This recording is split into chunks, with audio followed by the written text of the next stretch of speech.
Hello everyone. Welcome to For Nurses Preparation YouTube channel. I am Neeraj Kumar Kathal. Today is 12th January 2022 and today's important questions for upcoming nursing competitive exams are: first question, who is called father of medicine?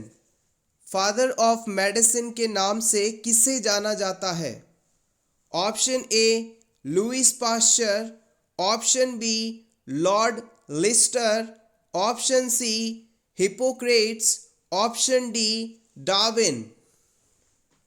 Who is known as father of medicine?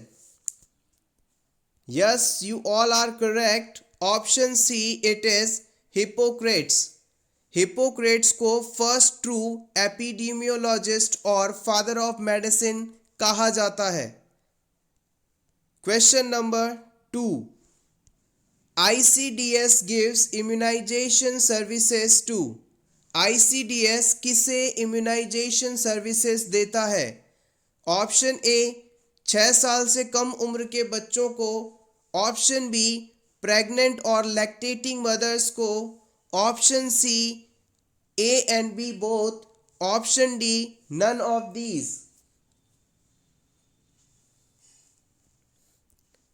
The right answer is option C. याद रखिएगा, ICDS जो है 6 साल से कम उम्र के बच्चे, pregnant women और लैक्टेटिंग मदर्स सभी को इम्यूनाइजेशन सर्विसेज देता है. ICDS प्रोग्राम 2 अक्टूबर 1975 को लॉन्च किया गया था.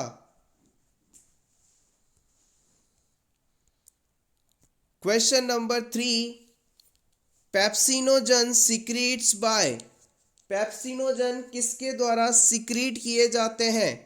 चीफ सेल्स के द्वारा, मास्ट सेल के द्वारा, बीटा सेल्स के द्वारा या फिर पेराइटल सेल्स के द्वारा? The right answer is option A. Pepsinogens are secreted by the chief cells. Pepsinogen chief cell से सीक्रेट किए जाते हैं. Next, normal bone cell is known as. Normal bone cell को आप किस नाम से जानेंगे? ऑस्टियोसाइट, ऑस्टियोब्लास्ट, ऑस्टियोक्लास्ट या फिर मोनोसाइट? फ्रेंड्स, आप चाहें तो अपने आंसर्स को कमेंट सेक्शन में हर क्वेश्चन के बाद ड्रॉप कर सकते हैं और फाइनली कैलकुलेट कर सकते हैं कितने आंसर्स आपके सही हुए. It's like a test for you. The right answer is option A. Osteocyte को हम नॉर्मल बोन सेल के रूप में जानते हैं. इसके अलावा याद रखिएगा, ऑस्टियोब्लास्ट जो है वो बोन फॉर्मिंग सेल होती है, जबकि ऑस्टियोक्लास्ट जो है डिस्ट्रॉय करने वाली सेल्स होती हैं. बोन की ओल्ड सेल्स को डिस्ट्रॉय करने वाली सेल्स कही जाती है. Monocyte is a type of WBC.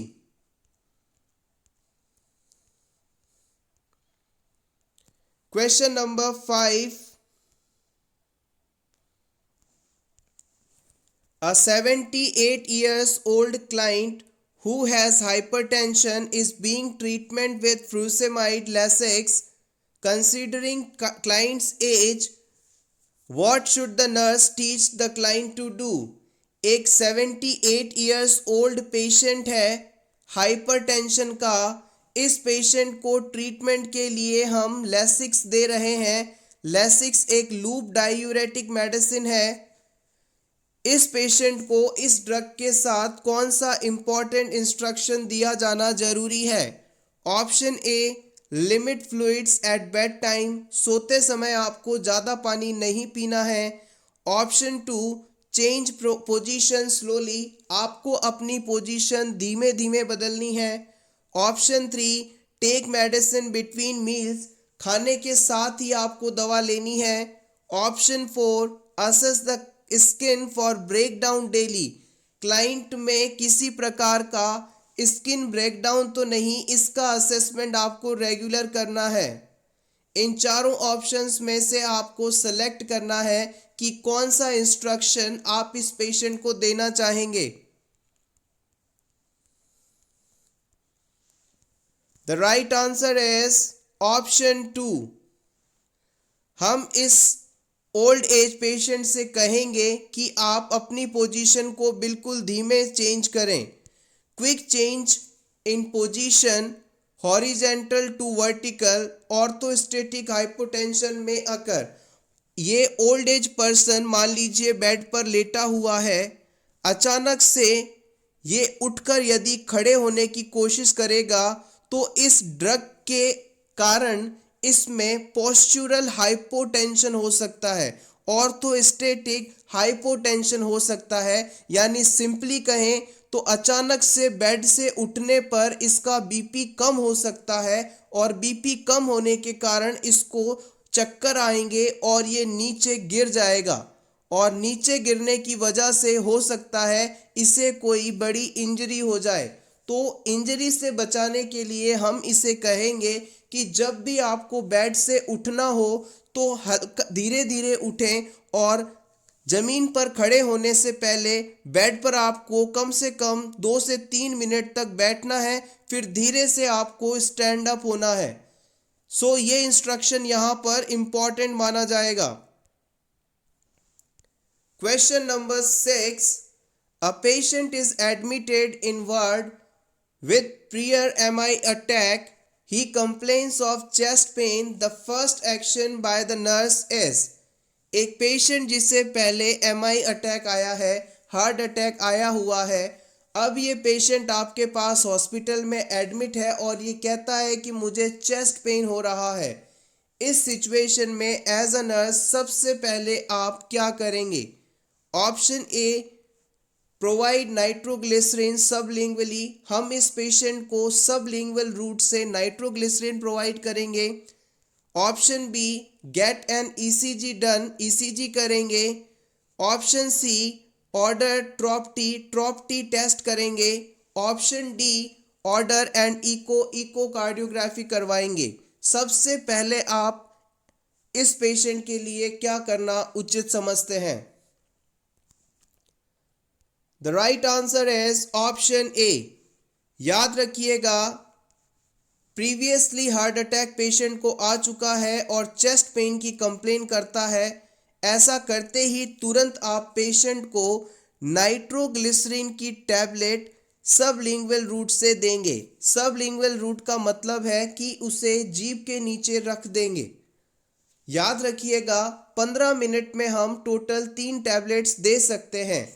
पहली टैबलेट देने के 5 मिनट आप ऑब्जर्व करेंगे, अगर चेस्ट पेन कम नहीं हुआ तो सेकंड टैबलेट देंगे और फिर भी चेस्ट पेन कम नहीं होता तो अनदर टैबलेट देंगे।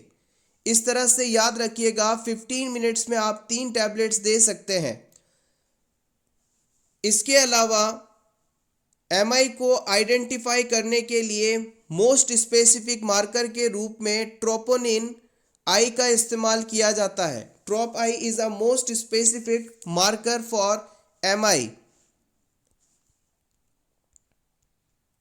Question number 7, a nurse will keep in isolation a patient with bacterial meningitis for। एक पेशेंट जिसे बैक्टीरियल मेनिंजाइटिस है, इसे कितने समय तक आइसोलेशन में रखने की आवश्यकता है? Option A, 24 hours after initiation of antibiotic therapy. Antibiotic therapy शुरू करने के 24 घंटे तक। 12 hours after initiation of antibiotic therapy. Antibiotic therapy शुरू करने के 12 घंटे बाद टिल कल्चर नेगेटिव, या फिर after 12 hours of antibiotic given. Choose your answer and put down into the comment section below. The right answer is option ए। यहां पर हम इस आंसर की बजाय आंसर सी को प्रेफरेंस देंगे। जब तक कि कल्चर रिपोर्ट नेगेटिव ना आ जाए तब तक।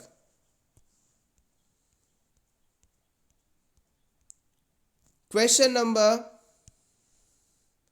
8. What is the name of the process by which the cervix become thin and indistinct from the body of the uterus? आपको बताना है लेबर प्रोसेस के दौरान जो सर्विक्स है वो थिन हो जाती है, पतली हो जाती है और बॉडी ऑफ यूट्रस से इनडिस्ट्रिक्ट हो जाती है। इस प्रोसेस को आप क्या कहेंगे? Option A dilation, option B attitude, option C effacement, option D transition.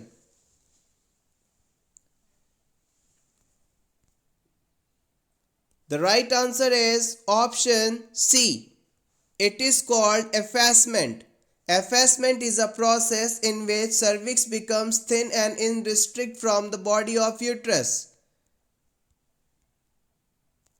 Question number 9. A patient complaining of visual disturbance, the nurse knows it is the side effect of which drug? एक patient जो कि visual disturbance की complain कर रहा है, आपको बताना है कौन सी मेडिसिन के साइड इफेक्ट के रूप में विजुअल डिस्टरबेंसेस देखे जाते हैं। इथाम्ब्यूटोल, पायरेजिनामाइड, रिफैम्सिन या फिर lithium. The right answer is option A. Ethambutol एक बैक्टीरियोस्टैटिक मेडिसिन है जो कि टीबी के ट्रीटमेंट में इस्तेमाल की जाती है और इस ड्रग की वजह से विजुअल डिस्टरबेंसेस हो सकते हैं। Question number 10. The client is newly diagnosed with juvenile onset diabetes, which of the following nursing diagnosis is a priority? एक बच्चा जिसमें जुवेनाइल ऑनसेट ऑफ डायबिटीज है वो रिसेंटली डायग्नोस हुआ है, इसके लिए प्रायोरिटी क्या रहेगी? एंजाइटी, पेन, नॉलेज डेफिसिट या altered thought process?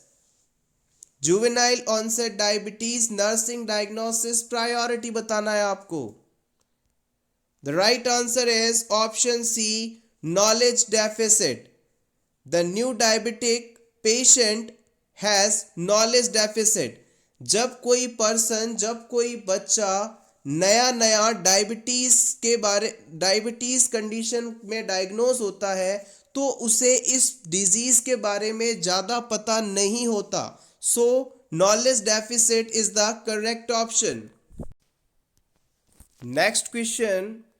The nurse understands that the diagnosis of oral cancer is confirmed by, आपको बताना है कि ओरल कैंसर का डायग्नोसिस किस टेस्ट के द्वारा कंफर्म किया जा सकता है? बायोप्सी के द्वारा, ग्राम स्टेनिंग के द्वारा, स्क्रैप साइटोलॉजी के द्वारा या फिर ओरल वॉशिंग फॉर साइटोलॉजी के द्वारा? The right answer is option A.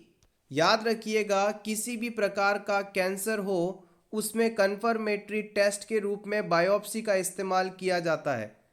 Biopsy एक ऐसा प्रोसीजर है जिसमें बॉडी के जिस हिस्से में कैंसर होने का शक होता है वहां से टिश्यू का सैंपल निकाल के स्टडी किया जाता है। Question number 12.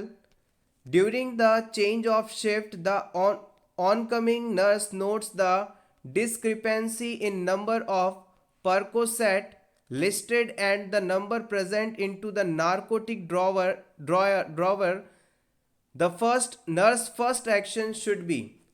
मान लीजिए आप एज अ नर्स किसी हॉस्पिटल में काम कर रहे हैं, आपसे पहले वाली शिफ्ट में नर्स के द्वारा एक नारकोटिक मेडिसिन का जो काउंट बताया गया था, ड्रॉवर में देखने पर उससे कम मेडिसिन आपको वहां मिलती हैं।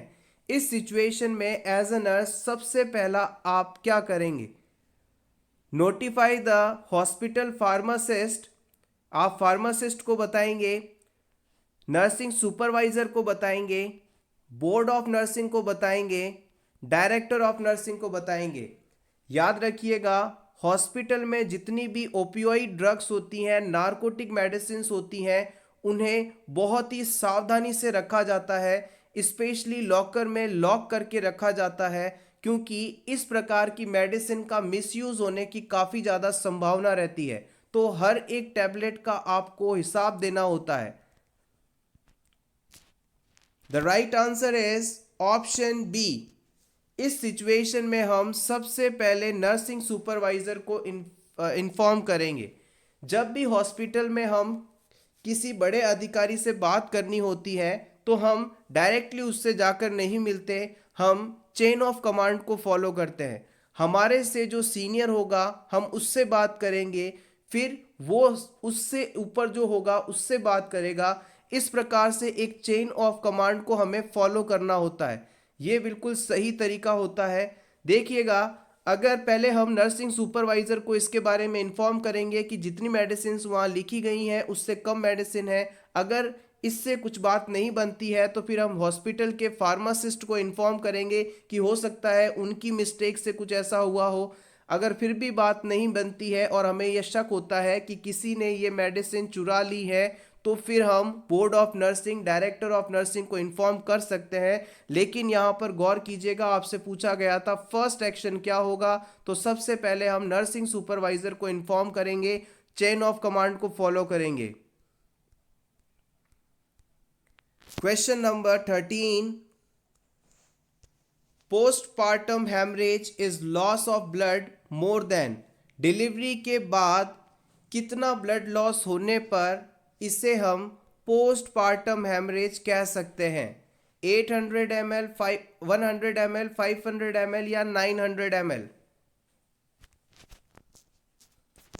The right answer option C. Delivery के बाद यदि टोटल ब्लड लॉस 500 ml से ज़्यादा है तो ये कंडीशन पीपीएच या पोस्टपार्टम हेमरेज कहलाती है। Option C correct. Next, adolescent boys daily requirement of carbohydrate. किसी एडोलेसेंट बॉय यानी 10 से 19 साल के बच्चे को अपनी डाइट में कितना कार्बोहाइड्रेट लेना चाहिए? 40 से 50%, 45 से 65%, 50 से 65% या 55 से 65%? The right answer is option B. याद रखिएगा, एडोलेसेंट को 45 से 65% एनर्जी कार्बोहाइड्रेट के रूप में मिलनी चाहिए। Option B correct. Next important question, previous exam में कई बार पूछा गया है ये। After delivery the nurse observes that the newborn scrotal sac is empty, this condition is called. Delivery के बाद आप न्यूबॉर्न बेबी का असेसमेंट करते हैं तो आप ये देखते हैं कि इस बच्चे का जो स्क्रॉटम है वो बिल्कुल खाली है, इसमें टेस्टिस नहीं है। तो इस कंडीशन को आप क्या कहेंगे? एन्यूरेसिस, क्रिप्टोचिडिज्म, ऑर्किपेक्सी या फिर एपिस्पाडियासिस?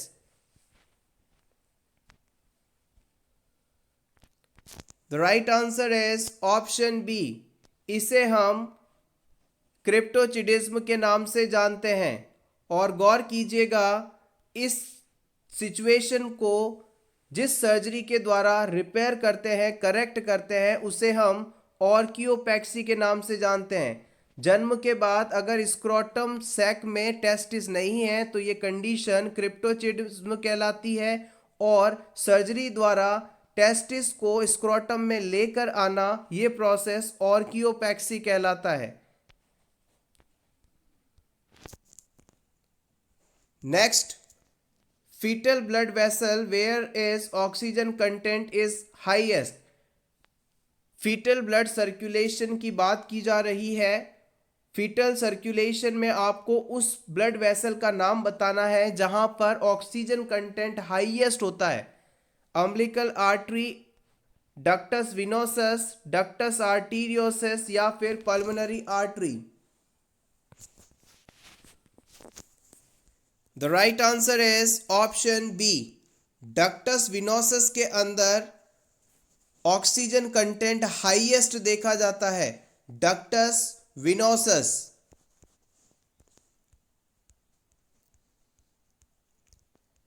Next question. The type of hospital patient care assignment which requires giving complete nursing care to a specific number and category of patient during the scheduled duty hours. किसी hospital में किसी health personnel के द्वारा अपने duty hours में specific number of patient को specific category of care देना किस प्रकार का केयर गिविंग मेथड है? Option A functional assignment, individual care assignment, team nursing या फिर ऑर्गेनाइजेशनल नर्सिंग।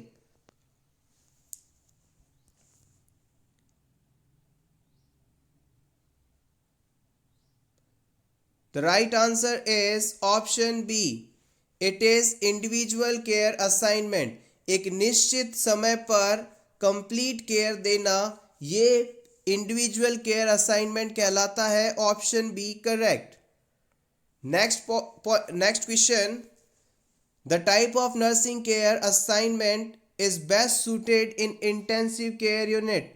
आईसीयू में किस प्रकार की केयर सबसे बेस्ट मानी जाती है? Case method, functional method, primary care method या team method? The right answer is option C. ICUs में फंक्शनल मेथड ऑफ केयर को बेस्ट माना जाता है। इसमें एक हेल्थ पर्सोनल के द्वारा एक पेशेंट की कंप्लीट केयर की जाती है। Next question.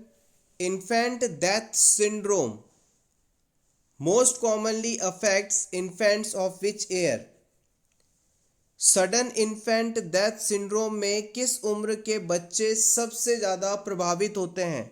2 से 3 मंथ के, 3 से 9 मंथ के, 12 मंथ के या फिर किसी भी एज के? इन्फेंट का मतलब होता है 1 साल से कम उम्र के बच्चे। The right answer is option ए। 2 से 3 उम्र के बच्चों में SIDS सबसे ज़्यादा देखा जाता है। आइए इसके बारे में जान लें। सडन इन्फेंट डेथ सिंड्रोम यानी SIDS also known as cot death और crib death. Sudden infant death syndrome को हम कोट डेथ और क्राइब डेथ के नाम से भी जानते हैं। कोट डेथ, क्राइब डेथ का मतलब है कि छोटे बच्चों को जब हम क्राइब में, पालने में, झूले में लेटाते हैं और कुछ समय बाद जब जाकर देखते हैं तो बच्चे की डेथ हो जाती है। इस प्रकार की डेथ को हम सडन इन्फेंट डेथ सिंड्रोम कहते हैं। और इस प्रकार की डेथ क्यों होती है इसका कोई कारण आज तक पता चल नहीं पाया है। और याद रखिएगा 1 साल से कम उम्र के बच्चों में यह अक्सर देखा जाता है। और भी अगर मोर स्पेसिफिक यदि आपसे पूछा जाए तो आप बताएंगे 2 से 3 महीने के बच्चों में यह सबसे ज्यादा पाया जाता है। Question number 21। Normal portal Venus pressure 5 से 10 mmHg, 10 से 15, 15 से 20, 20 से 25। नॉर्मल पोर्टल वीनस प्रेशर बताना है आपको। The right answer is option A. 5 से 10 mm of Hg is a normal portal venous pressure. Portal venous pressure means pressure into the hepatic portal vein. Hepatic portal vein में कितना pressure है इसे ही हम portal Venus pressure के नाम से जानते हैं। इसकी नॉर्मल वैल्यू होती है 5 to 10 mm of Hg। अगर ये प्रेशर इससे ज़्यादा होता है तो ये कंडीशन पोर्टल हाइपरटेंशन कहलाता है। और हम सभी जानते हैं पोर्टल हाइपरटेंशन के अंदर ब्लीडिंग ईसोफेजियल वेरिसिस देखने को मिलता है। ब्लीडिंग ईसोफेजियल वेरिसिस का मतलब है हमारा ईसोफेगस और स्टमक जिस जगह पर जुड़ता है इस जगह पर मौजूद ब्लड वेसल्स में ब्लीडिंग होना ब्लीडिंग ईसोफेजियल वेरिसिस कहलाती है। और ये पोर्टल हाइपरटेंशन के कारण होता है। Question number 22। In which postpartum client should the nurse conclude that methylogovine malate is contraindicated? किस पेशेंट को आप मिथाइलोगोवाइन मैलेट नहीं देंगे?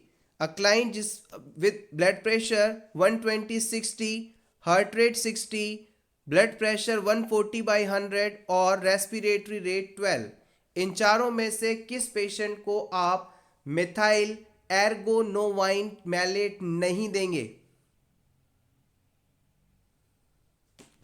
The right answer is option C. अगर क्लाइंट का ब्लड प्रेशर 140/100 है तो इस सिचुएशन में हम ये नहीं देंगे।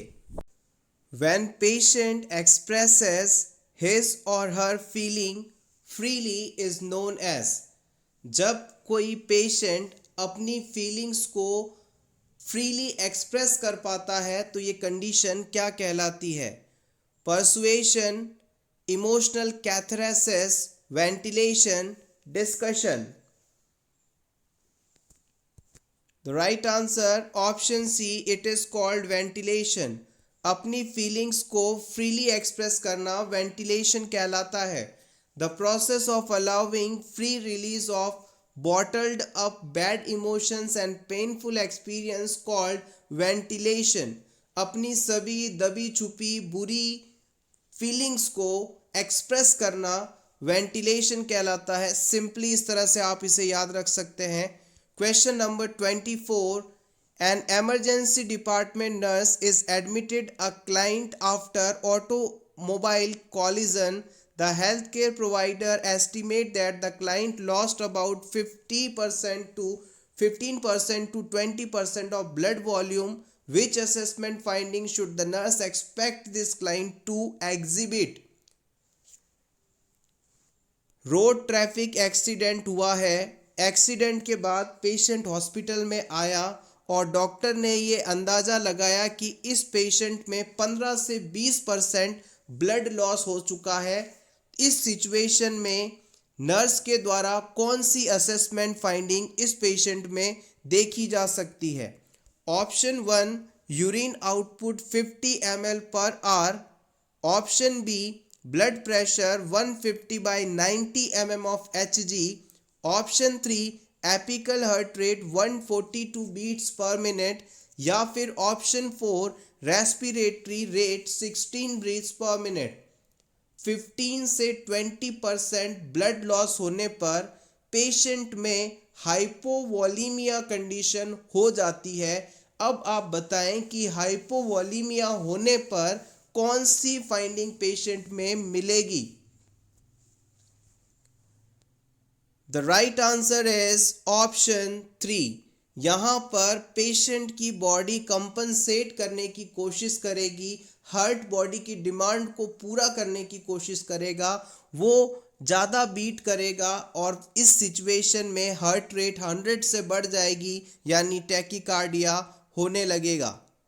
हाइपोवॉलेमिक शॉक में टैकीकार्डिया एक कंपनसेटरी मैकेनिज्म है जो कि बॉडी ऑर्गन्स की डिमांड को पूरा करने के लिए की जाती है। Question number 25.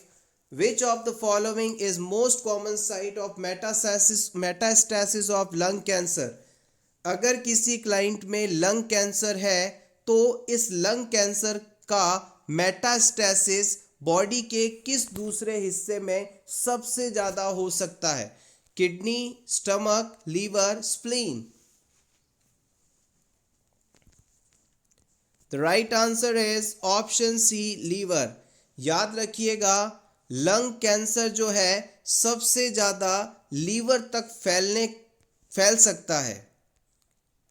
Question number 26. Pacemaker of uterine contraction.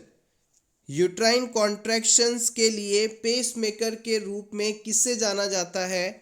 Tubal ostia को, एसे नोड को, एवी मोड को, पुर्किंजे फाइबर्स को।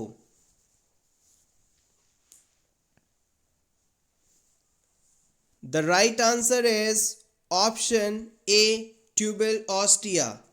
याद रखिएगा, जैसे कि हमारे हार्ट में कॉन्ट्रैक्शंस को शुरू करने के लिए पेसमेकर के रूप में ऐसे नोड होता है, उसी प्रकार से लेबर के दौरान यूट्राइन कॉन्ट्रैक्शंस के लिए ट्यूबल ऑस्टिया होता है। इनकी लोकेशन की यदि बात की जाए तो ये फैलोपियन ट्यूब और यूट्रस जिस जगह पर जॉइंट होते हैं उन जगहों पर पाए जाते हैं. This is the tubal ostia. Question number 27. When the drug is introduced into the bone marrow, this route is called. अगर किसी क्लाइंट में आप ड्रग डायरेक्टली बोन मैरो में एडमिनिस्टर करते हैं तो ये रूट क्या कहलाता है? इंट्राथिकल, इंट्रामेड्युलरी, इंट्रापेरिटोनियल या फिर intra arterial?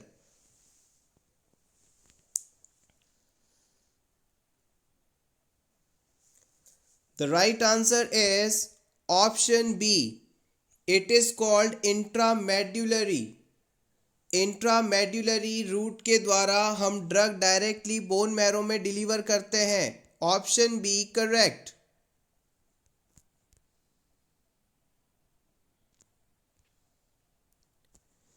While receiving an adrenergic beta-2 agonist drug for asthma, the client complains of palpitations, chest pain, thrombic headache. What is the most appropriate nursing action? एक अस्थमा का patient है जिसे adrenergic beta 2 agonist drug दी जा रही है. इस drug को लेने के बाद पेशेंट पाल्पिटेशन, चेस्ट पेन और हेडेक की कंप्लेन करता है. इस सिचुएशन में मोस्ट अप्रोप्रिएट नर्सिंग एक्शन क्या होगा? Option 1, withhold the drug until additional orders are obtained. आप तब तक दवा ना दें जब तक नए ऑर्डर्स ना मिलें आपको. Tell the client not to worry, there are expected side effects from this medicine. आप पेशेंट से कहेंगे कि आप घबराइएगा मत, ये तो कुछ साइड इफेक्ट्स हैं जो इस मेडिसिन को लेने के बाद जनरली देखे जाते हैं. Option 3, ask the client to relax then give instruction to breathe slowly and deeply for several minutes. हम इस पेशेंट से कहेंगे कि आप रिलैक्स रहें और धीमे धीमे और गहरी गहरी सांसें लें. Option 4, explain that the effects are temporary and will be subside as the body becomes accustomed to the drug. ये जो इफेक्ट्स हैं टेम्पररी हैं, कुछ समय बाद बॉडी इसकी आदी हो जाएगी और ये सभी इफेक्ट्स सबसाइड हो जाएंगे.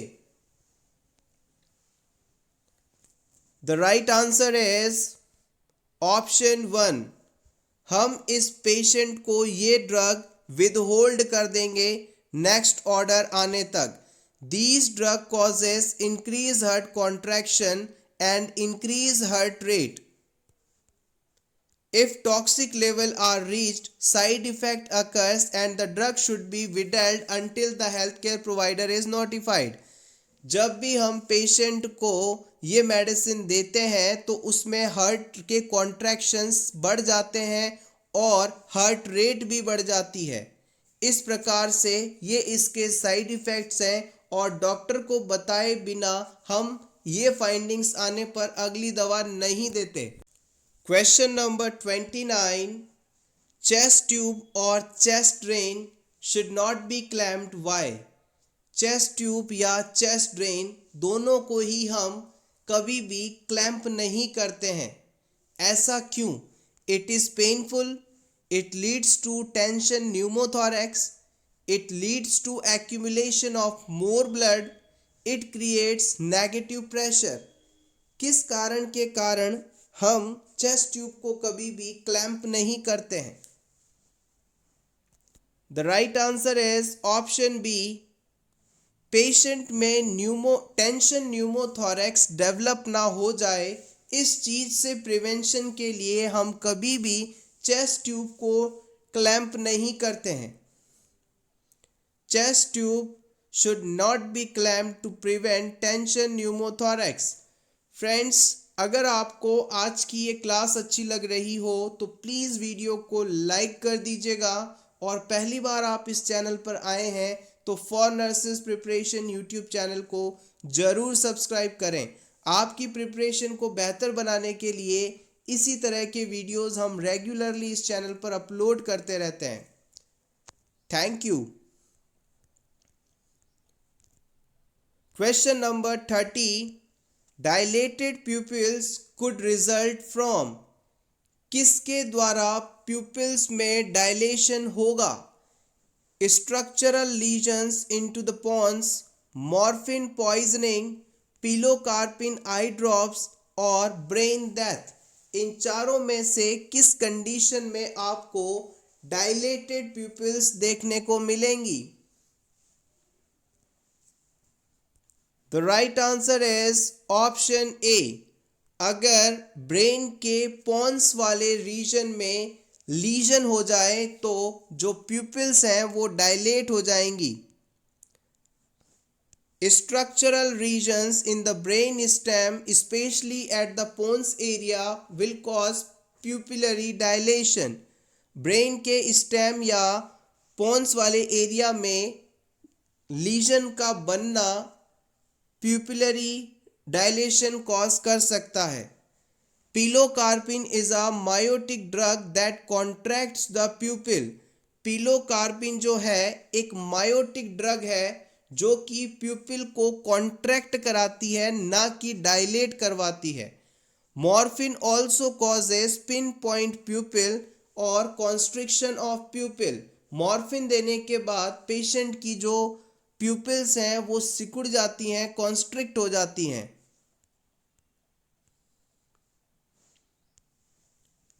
The process of changing from spermatid to spermatozoa is called, spermatid से स्पर्मेटोजोआ बनना क्या कहलाता है? Spermiogenesis, spermatogenesis, meiosis, mitosis. The right answer is option A. It is called spermiogenesis. It is called spermiogenesis. Next question. Identify the emergency contraceptive. इन चारों में से emergency contraceptive को आपको सिलेक्ट करना है। Prostaglandin, progesterone only, Mala D, levonorgestrel. The right answer is option D. Levonorgestrel जो है emergency contraceptives के रूप में इस्तेमाल की जाती है। Next question. A disorder manifested by disturbance in thinking, mood and behavior is referred as. उस डिसऑर्डर का नाम बताइए जिसमें क्लाइंट की थिंकिंग, मूड और बिहेवियर सभी प्रभावित होते हैं, डिस्टर्ब हो जाते हैं। Option A MDP mania, option B schizophrenia, option C MDP depression, option D साइकोसिस।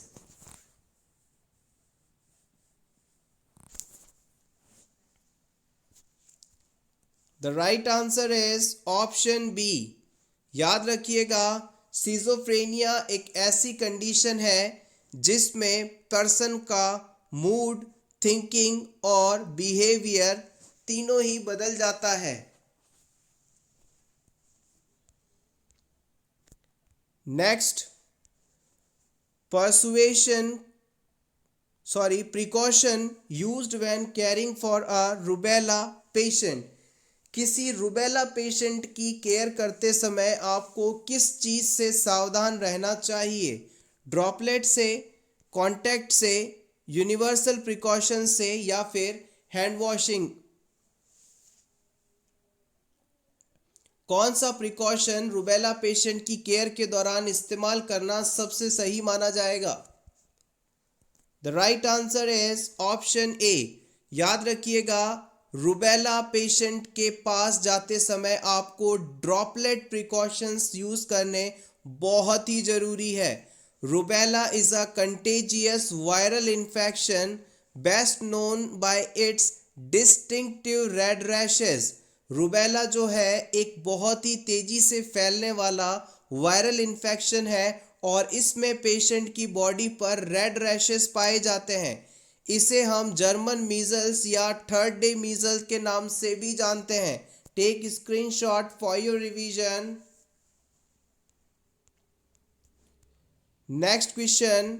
A woman came with complaining of recurrent uterine bleeding nurse action involves. एक वुमेन आपके पास हॉस्पिटल में आती है और वो आपसे कहती है कि उसे बार बार यूट्रस से ब्लीडिंग हो रही है। इस सिचुएशन में आप कौन सा टेस्ट करवाएंगे? Option A cryotherapy, option B prepare for pap smear, option C anti haemorrhagic drugs, option D reassure the client.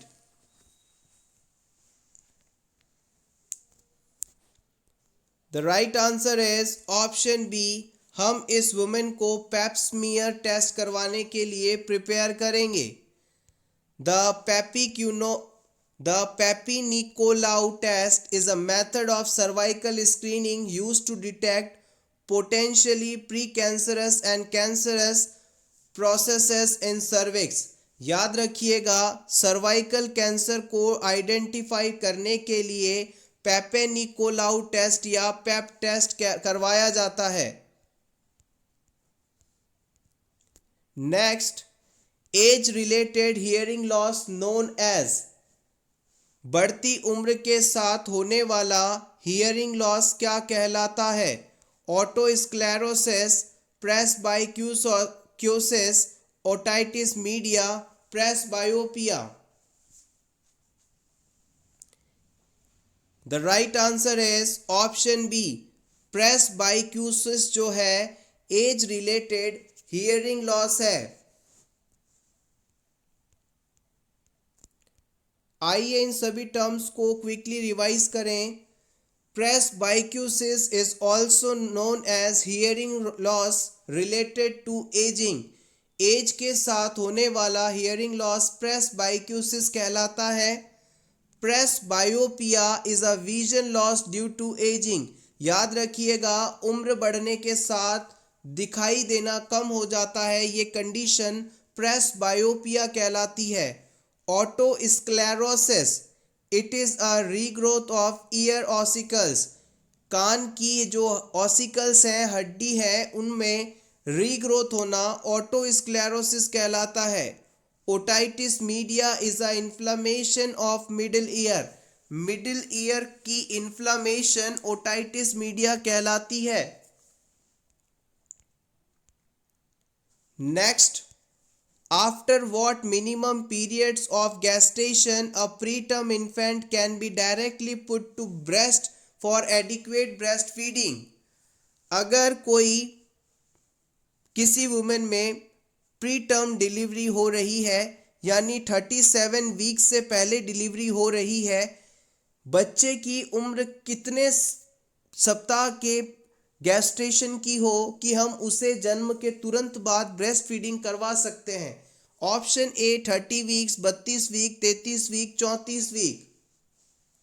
किस उम्र के प्री टर्म बर्थ वाले बेबी को आप डायरेक्टली ब्रेस्ट फीड करवा सकते हैं? The right answer is option B. अगर बच्चे का जन्म 32 सप्ताह बाद हुआ है तो हम उसे ब्रेस्ट फीडिंग करवा सकते हैं। Next question, identify the formula which is used for the estimation of fetal weight. Fetal weight को असेस करने के लिए कौन सा फॉर्मूला इस्तेमाल किया जा सकता है? जॉनसन्स, शेफार्ड, हेडलॉक या all of these? Fetal weight को एस्टिमेट करना है। The right answer option D. याद रखिएगा, Johnson's formula, Shepherd's formula, Hadlock's formula, ये तीनों ही ऐसे मेथड हैं जिसके द्वारा हम फीटल वेट का एस्टिमेशन कर सकते हैं, अंदाजा लगा सकते हैं। Option D correct. Next question, which vitamin is also known as anti sterility vitamin. किस विटामिन को आप एंटी स्टेरिलिटी विटामिन के नाम से जानते हैं? Vitamin K, vitamin C, vitamin E, vitamin A? The right answer is option C. Vitamin E को हम एंटी स्टेरिलिटी विटामिन के नाम से जानते हैं। Next, tightness of prepuce of the penis is called. Penis की जो फॉर स्किन होती है, अगर वो रिट्रैक्ट बैक ना हो पाए तो इसे आप क्या कहेंगे? orchitis, prostatitis, phimosis, balanitis?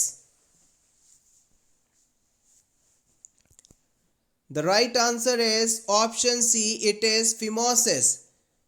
इसे हम phimosis कहते हैं. phimosis कंडीशन में ग्लैंस पेनिस के ऊपर की जो स्किन है वो रिट्रैक्ट बैक नहीं हो पाती, पीछे की तरफ नहीं हो पाती. ये कंडीशन phimosis कहलाता है. phimosis is a condition where foreskin is too tight to be pulled back over the head of the penis. Next, effect of vasodilator includes. अगर किसी क्लाइंट को आप वैसोडाइलेटर मेडिसिन देते हैं तो उसका क्या इफेक्ट होगा? वैसोडाइलेटर देने के बाद पेशेंट की जो ब्लड वेसल्स हैं वो काफ़ी ज़्यादा डायलेट हो जाएंगी. तो इस कंडीशन से कौन सा इफेक्ट जनरेट होगा? हाइपोटेंशन, हाइपरटेंशन, डाययूरेसिस या sweating? The right answer is option ए. यहाँ पर हाइपोटेंशन इफेक्ट देखने को मिलेगा. ब्लड वेसल्स का साइज बढ़ने के कारण जो हाइपोटेंशन कंडीशन होगी वो जनरेट होगी. Option A correct. Last question of this video, osmolarity of normal saline is. Normal saline की ऑस्मोलैरिटी आपको बतानी है. 134 MEQ पर L, 144, 154 या 164 MEQ पर L? The right answer is option C, 154 MEQ पर L. 154 milliequivalent per liter is the osmolarity of normal saline. Thank you so much everyone for watching this complete video. अगर आपको आज के ये questions अच्छे लगे हों तो प्लीज़ वीडियो को लाइक कर दीजिएगा और इसी तरह के और वीडियोस देखने के लिए for nurses preparation YouTube channel को ज़रूर सब्सक्राइब करें. Best of luck.